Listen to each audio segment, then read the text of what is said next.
fin mai, pour célébrer le centenaire de Régnier III, Stéphanie de Monaco était aux premières loges.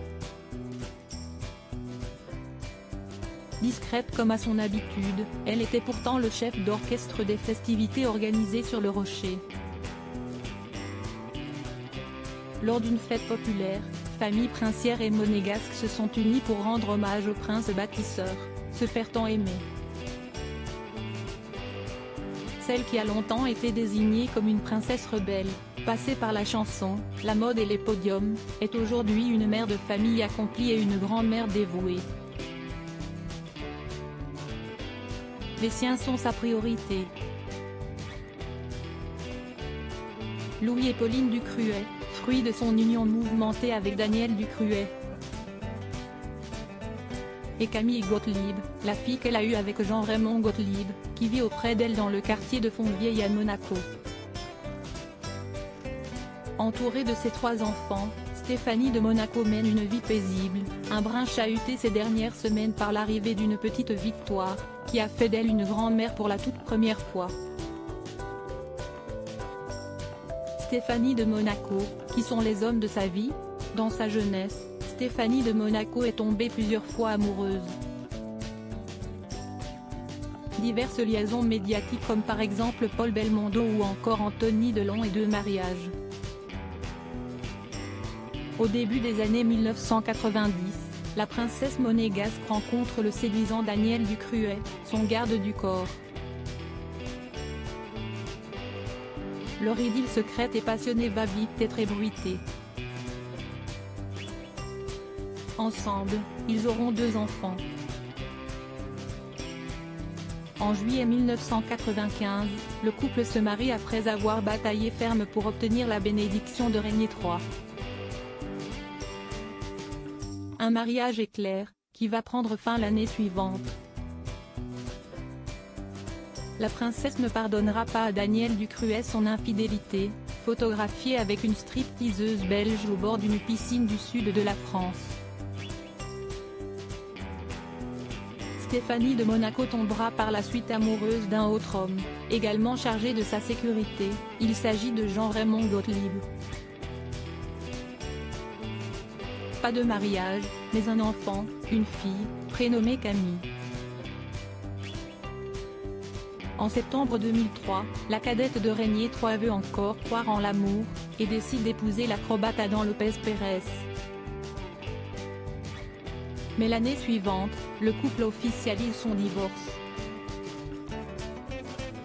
Stéphanie de Monaco, ces hommes qui ont marqué sa vie. Stéphanie de Monaco, qui sont ses 3 enfants? De ces différentes unions, 3 enfants sont nés. Stéphanie de Monaco est devenue mère une première fois d'un garçon prénommé Louis en 1992, fruit de ses amours avec Daniel Ducruet.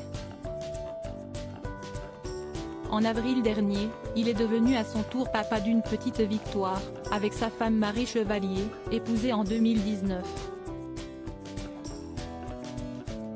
Stéphanie de Monaco a donc eu le bonheur de devenir grand-mère pour la première fois.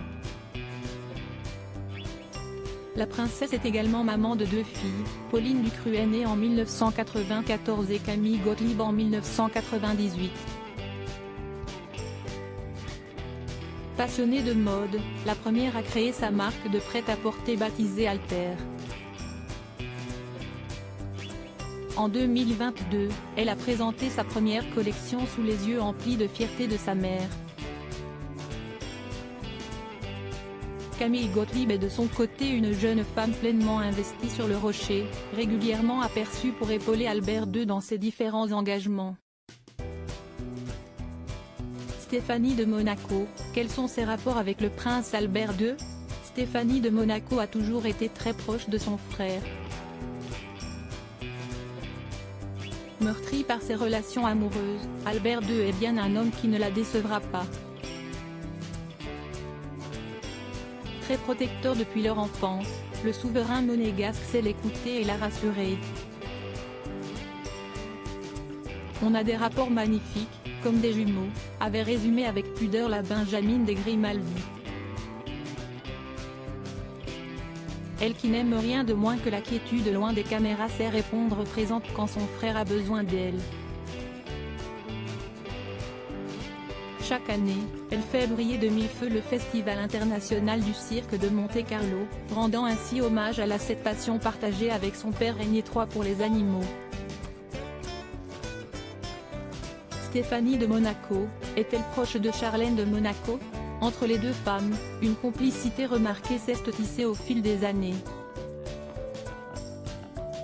Bienveillante, généreuse, à l'écoute, Stéphanie de Monaco a pris soin des jumeaux Jacques et Gabriella lors de l'absence prolongée de Charlène de Monaco du Rocher pour cause de problèmes de santé. À son retour sur le Rocher, elle avait tenu à être présente. Signe évident de leur complicité, l'épouse d'Albert II et sa sœur ont été aperçues main dans la main lors des festivités du centenaire de Régnier III. De quoi ravir le souverain monégasque. Crédit photo, Junior.